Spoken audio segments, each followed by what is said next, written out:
नमस्कार दोस्तों, स्वागत है आपका द ज्योतिष ग्रंथ चैनल में। इस वीडियो में हम बात करने वाले महाशिवरात्रि पर। दोस्तों, आपको कौन सी चीज है जो भूलकर भी नहीं खानी चाहिए?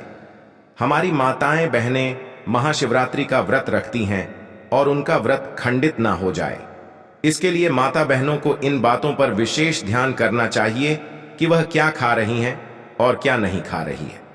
दोस्तों, महाशिवरात्रि साल भर में सिर्फ एक ही बार पड़ती है और इस दिन किए गए उपाय एवं कार्य से लाभ ही लाभ होता है। भगवान महादेव की कृपा विशेष रूप से होती है। दोस्तों, आपको बता दें कि अगर शिवरात्रि के दिन कुछ ऐसा या पैसा खा लिया जाए तो महादेव का क्रोध का सामना करना पड़ता है उसे व्यक्ति को। इसलिए द ज्योतिष ग्रंथ चैनल आपसे विशेष अनुरोध करके कहना चाहेगा कि इस वीडियो को पूरा देख लेना और यह अच्छे से जान लेना कि महाशिवरात्रि के दिन आपको क्या खाना है और क्या नहीं खाना, क्योंकि एक छोटी सी गलती महादेव को आपसे रुष्ट कर सकती है और एक छोटा सा कार्य आपको महादेव के करीब ला सकता है।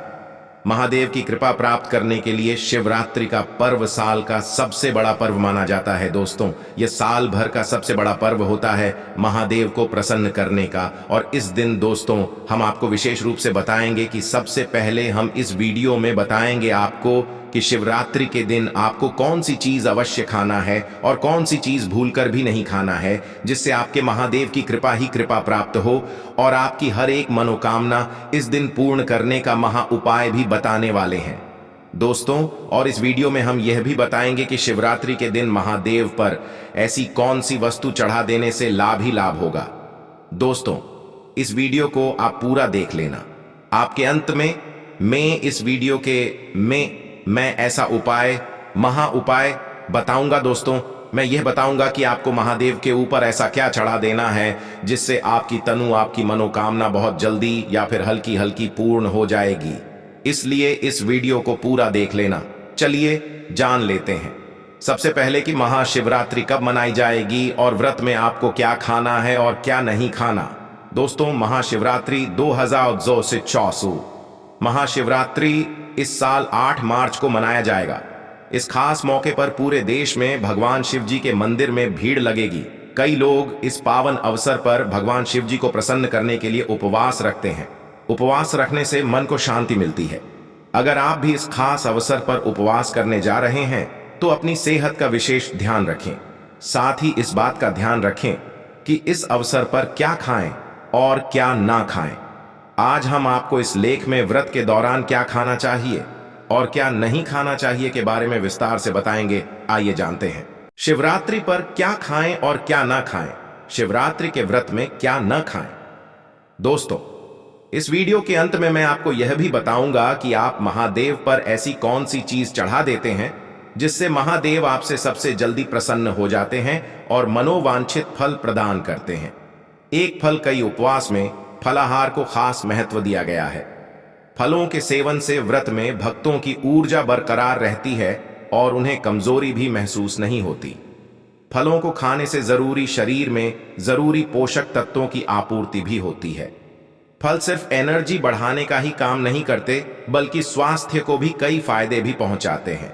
आप व्रत में सेब, अनार, मौसम्बी, संतरा और केला खा सकते हैं। इन्हें खाने से आपका शरीर हाइड्रेट रहेगा और पेट भी खाली महसूस नहीं होगा। महाशिवरात्रि के दिन आप इन चीजों को जरूर सेवन करें। आपको भगवान महादेव की कृपा होगी आप पर और आपकी हर एक मनोकामना पूर्ण होगी। चलिए अगली वस्तु जान लेते हैं। 2 हेल्दी जूस। महाशिवरात्रि पर व्रत रखने वाले भक्त फलों से बने जूस का सेवन भी कर सकते हैं। जूस पीने से उन्हें कमजोरी महसूस नहीं होगी और पूजा पाठ के प्रति उत्साह भी रहेगा। जूस आपको ऊर्जा भी प्रदान करेगा, जिससे आप में फुर्ती रहेगी। जूस आपको हाइड्रेटेड रखने में भी महत्वपूर्ण भूमिका निभाएंगे। उपवास के दौरान आप नारियल का पानी या फ्रूट जूस पी सकते हैं, क्योंकि दोस्तों इसका सबसे बड़ा फायदा यह है कि यह हमारे शरीर में बहुत अच्छी ठंडक रखना है और हमें शीतलता प्रदान करता है। क्योंकि पूरे दिन आप इस व्रत को करने वाले हैं तो ऐसा अवश्य करें। अगली वस्तु जान लेते हैं। 3 कुत्तू का आटा। जैसा कि महाशिवरात्रि के उपवास के दौरान अनाज खाने की सख्त मनाही ही होती है। हालांकि आप कुट्टू के आटे का सेवन कर सकते हैं, आप कुट्टू के आटे से बनी पूरी या पकड़ी के साथ व्रत वाली आलू की सब्जी खा सकते हैं। कुट्टू के आटे के अलावा आप अरारोट का आटा, साबूदाने का आटा और सिंघाड़े के आटे का भी इस्तेमाल कर सकते हैं। दोस्तों, इस आपको अवश्य खाना चाहिए, क्योंकि जो महाशिवरात्रि का व्रत होता है इसमें हर कोई इसका सेवन अवश्य करता है, इसलिए आपको भी इसका सेवन अवश्य करना चाहिए। 4 सब्जियों को शुद्ध आहार समझा जाता है। यही वजह है कि व्रत में भक्तों के लिए यह उपयुक्त आहार होता है।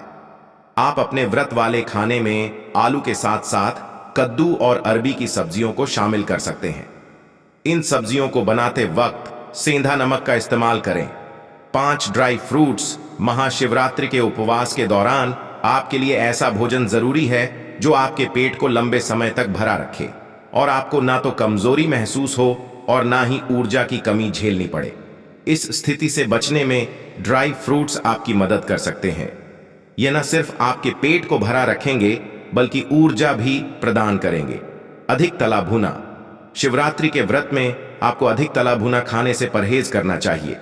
अगर आप व्रत में अधिक तला भुना खाते हैं तो इससे पाचन से जुड़ी परेशानियां हो सकती हैं। मुख्य रूप से इसकी वजह से अपच, कब्ज, एसिडिटी की परेशानियां बढ़ सकती हैं। ऐसे में गलती से भी व्रत में तेलीय चीजों का सेवन ना करें। दोस्तों, ऐसा आपको भूलकर भी नहीं करना है कि अधिक तला भोजन आप करें। दोस्तों, इससे कि आपका पेट भी खराब हो सकता है और आपका स्वास्थ्य भी खराब हो सकता है। चलिए दोस्तों, अब जान लेते हैं कौन सी है वह चीज है जिन्हें हमें भूल कर भी महाशिवरात्रि के दिन आपको सेवन नहीं करना है, क्योंकि आप अगर इन चीजों का सेवन करते हो तो मन कर चलिए, आपको महादेव की कृपा तो कभी प्राप्त ही नहीं होगी, बल्कि उनके क्रोध का सामना आपको करना पड़ सकता है। इसलिए इन कार्यों को भूलकर भी ना करें और ऐसी चीजों को भूलकर भी ना खाएं, क्योंकि हमें शिवरात्रि के दिन महादेव को प्रसन्न करना है, न कि उन्हें अपने आप से रोस्ट करना है। प्याज लहसुन। व्रत में प्याज लहसुन से बनी चीजों का सेवन करना अच्छा नहीं माना जाता है। इसके अलावा सेहत की बात करें तो व्रत में प्याज लहसुन का सेवन करने से आपको एसिडिटी और अपच जैसी परेशानी हो सकती है, इसीलिए प्याज लहसुन का सेवन ना करें। वहीं इस बात का ध्यान रखें कि व्रत में सफेद नमक के बजाय सिंधा नमक का सेवन करें। कैफीन युक्त चीजें। अधिकतर लोग व्रत के दौरान कई बार चाय और कॉफी पीने लगते हैं। इस तरह के आहार में कैफीन की मात्रा काफी ज्यादा होती है। इससे आपको व्रत के दौरान उल्टी, मतली, अनिद्रा की शिकायत हो सकती है। इसलिए अधिक मात्रा में चाय कॉफी न पिए। साबूदाना। व्रत में साबूदाना से बनी खिचड़ी, खीर, पूरी जैसी चीजों का सेवन करें। इससे आपका शरीर एनर्जेटिक रहता है। साथ ही आपको कई तरह के पोषक तत्व जैसे कैल्शियम, प्रोटीन प्राप्त होते हैं। इससे आपको किसी तरह की कमजोरी महसूस नहीं होती है। व्रत में शरीर को एनर्जेटिक बनाए रखने के लिए आप इन चीजों का सेवन करें। इससे आपका शरीर स्वस्थ रहेगा। वहीं व्रत को करने से पहले इससे जुड़े नियमों को जरूर जान लें। महाशिवरात्रि की पूजा में शिवलिंग पर आखिर वह कौन सी चीजें हैं जिन्हें चढ़ाने से भगवान शिव जल्द प्रसन्न होकर मनचाहा वरदान देते हैं? दोस्तों, अब हम आपको बताने वाले हैं कि महादेव पर ऐसी कौन सी चीज चढ़ा देने से आपकी मनोकामना बहुत ही जल्द, यानी कि सबसे जल्दी पूर्ण हो जाती है और लाखों करोड़ों व्यक्तियों की इस उपाय से मनोकामना पूर्ण होती है। क्योंकि यह उपाय हम पहले भी कई बार बता चुके हैं कि महादेव को ऐसी कौन सी चीज है अधिक प्रिय है, और अगर शिवरात्रि के दिन यह चीज महादेव के ऊपर चढ़ा दी जाती है, यानी कि शिवलिंग के ऊपर चढ़ा दी जाती है या उनके पास में भी रख दी जाती हैं, तो मन कर चलिए आपकी जीवन की तारे निराले हो सकते हैं। इसलिए दोस्तों, चलिए अब यह भी जान लेते हैं कि शिवरात्रि के दिन ऐसी कौन सी वस्तुएं चढ़ा देने से महादेव प्रसन्न हो जाते हैं और मनोवांछित फल देते हैं। दोस्तों, आपके जीवन में चल रही परेशानियों को महादेव दूर भी करते हैं ऐसा करनी मंत्र से। दोस्तों, आपको गुलाब ही लाभ होगा। चलिए अब जानते हैं महादेव पर ऐसी कौन सी चीज है महाशिवरात्रि के दिन अवश्य ही हमें चलानी चाहिए जिससे हमें लाभ ही लाभ हो।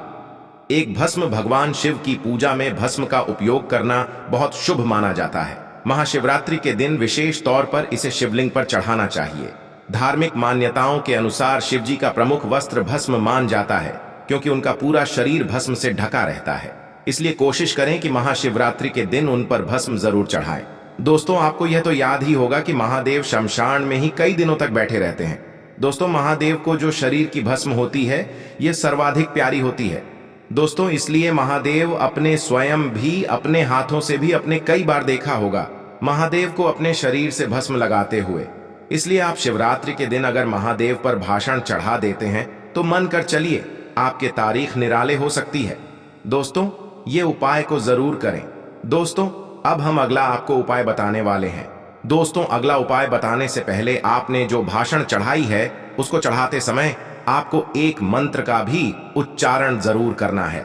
ओम नमः शिवाय, ओम नमः शिवाय, ओम नमः शिवाय। इस मंत्र का आपको 3 बार जाप करते हुए 3 बार ही आपको भाषण चढ़ती है। दोस्तों, अगला उपाय अब हम आपको बताते हैं कि अगले उपाय में आपको क्या करना है। दोख बेल महाशिवरात्रि में शिवलिंग पर अन्य फलों के अलावा बेल का फल चढ़ाना भी बहुत शुभ माना जाता है। ज्योतिष के अनुसार मान्यता है कि शिव जी पर यह फल अर्पित करने से वास्तु दोष भी दूर होते हैं और घर में सुख शांति आती है। दोस्तों, आपको यह तो झांत ही होगा कि बेलपत्र एक बेलपत्र मात्रा नहीं है, बल्कि यह हमारे महादेव, हमारे प्रिय महादेव की सबसे प्रिय माना जाता है। दोस्तों, अगर आप महाशिवरात्रि के दिन बेलपत्र आपको चढ़ा देना है, महादेव की शिवलिंग पर चढ़ने से पहले आपसे दोस्तों कुछ विशेष बातें मैं आपको बताना चाहूंगा कि बेलपत्र को चढ़ाते समय इस बात का अवश्य ही ध्यान रखें कि बेलपत्र कांटा पीटा ना हो और बेलपत्र एकदम साफ होना चाहिए। इसीलिए बेलपत्र को आप अपनी से अवश्य तोले और इसको अच्छे से साफ करने के बाद ही महादेव की शिवलिंग पर जरूर चढ़ाएं। दोस्तों, ऐसा माना जाता है कि बेलपत्र को चढ़ाने से मानव के जीवन में चल रही समस्याओं का निवारण तुरंत ही हो जाता है। 1 से 2 दिन में ही दोस्तों इसका फल देखने को मिल जाता है। जिसके घर में बीमारी चलती है या जिसके घर में धन दौलत की कमी होती है, दोस्तों महाशिवरात्रि के दिन यह उपाय किया जाता है तो मन कर चलिए उसके जीवन में खुशियां ही खुशियां बनी रहती हैं। दोस्तों, अगला उपाय चलिए जान लेते हैं।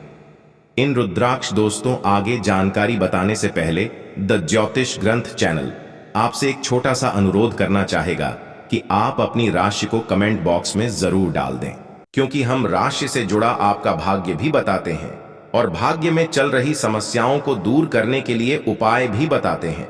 इसलिए आप अपनी राशि को कमेंट बॉक्स में जरूर डाल दें और दोस्तों, आप इस वीडियो को बाकर शेयर करें जिससे हर एक भारतीय व्यक्ति का लाभ ही लाभ हो और इस वीडियो को लाइक, चैनल को सब्सक्राइब अवश्य करें। चलिए जान लेते हैं आगे। धार्मिक मान्यताओं के अनुसार भगवान शिव की आंख से निकले आंसुओं से निर्मित रुद्राक्ष उन्हें अर्पित करना शुभ होता है। मान्यता है कि ऐसा करने से वह जल्दी प्रसन्न होते हैं और भक्त पर अपनी विशेष कृपा बरसाते हैं। दोस्तों, इसके पीछे एक पौराणिक कथा है कि महादेव के जो आंसू निकले थे दोस्तों, इसे यह प्रकट हुई थी और इसे एक बहुत ही प्यारी मानता है कि आप इस उपाय को करते हैं तो आपकी आंखों में या कानों में या आपके चेहरे पर जो कोई आपके शरीर का कोई हिस्सा, पर का कोई हिस्सा, हाथ का कोई हिस्सा काम नहीं कर रहा है या फिर बहुत बीमारी से गुजर रहे हैं तो वह बीमारी तुरंत ही ठीक हो जाती है।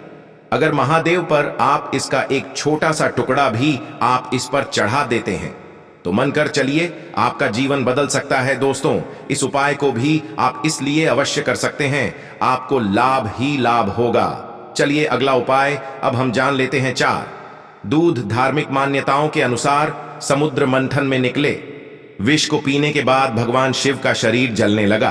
तभी वहां उपस्थित देवताओं ने उनसे दूध ग्रहण करने की विनती की, जिसके बाद उनका शरीर जलने से बच गया। इसलिए धार्मिक नजरिए से शिव जी पर दूध चढ़ाना शुभ माना जाता है। दोस्तों, ऐसा कोई मंदिर नहीं होगा जहां महादेव पर टूटना चढ़ाया जाता हो। दूध का तो बहुत ही प्यारा महत्व है कि अगर आप महाशिवरात्रि के दिन दूध को महादेव पर चढ़ते हैं तो मान के चलिए कि जो महादेव होते हैं उनके लिए दूध बहुत ही ज्यादा प्रिय होता है।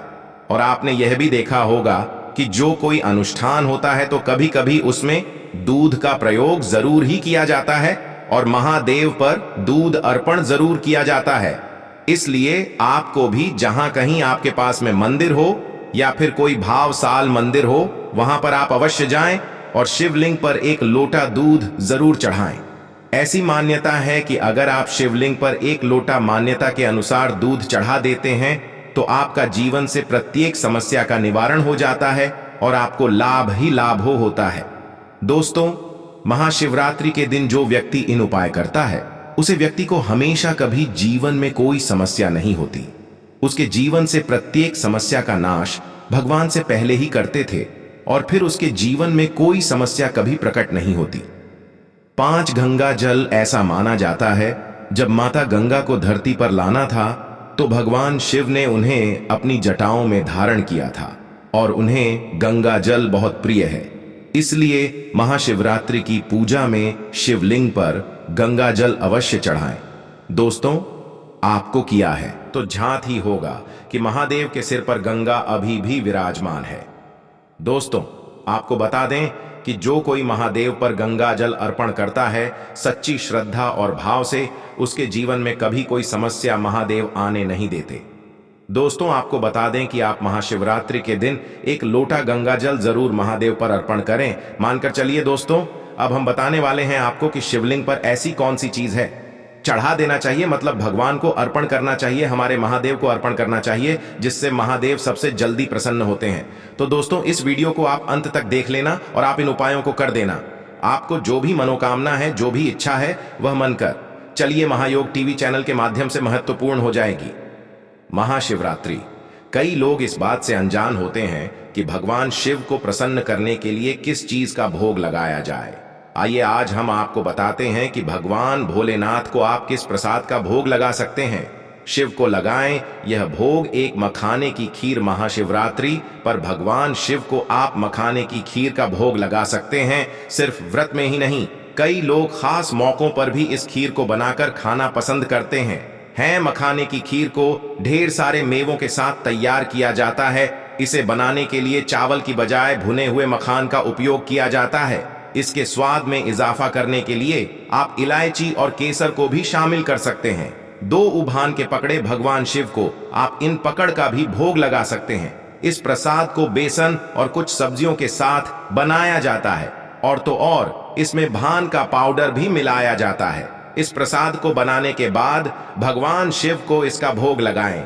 ध्यान रहे कि गलती से भी इसको बनाते वक्त प्याज लहसूस को हाथ ना लगाएं और ना ही इनका इस्तेमाल भगवान से जुड़ी किसी भी चीज में करें। 3, हलवा। महाशिवरात्रि पर आप भगवान को हलवे का भोग भी लगा सकते हैं। हलवा बनाने के लिए आप चाहें तो सूजी या फिर कुट्टू के आटे का इस्तेमाल कर सकते हैं। हलवा बन जाने के बाद इसके स्वाद में इजाफा करने के लिए ड्राई फ्रूट्स का इस्तेमाल किया जा सकता है। महाशिवरात्रि पर हलवे का प्रसाद भगवान शिव को चढ़ाने से वह बहुत प्रसन्न होते हैं और भक्तों की इच्छाएं भी पूर्ण होती हैं। 4, ठंडाई। भगवान शिव का ठंडाई से गहरा संबंध है, इसलिए तमाम भक्त महाशिवरात्रि पर भोलेनाथ को ठंडाई का भोग लगाते हैं। ठंडाई भान के साथ भी और बिना भान के भी बनाई जाती है। ऐसा कहा जाता है कि ठंडाई के बिना महाशिवरात्रि का यह पावन पर्व अधूरा ही है।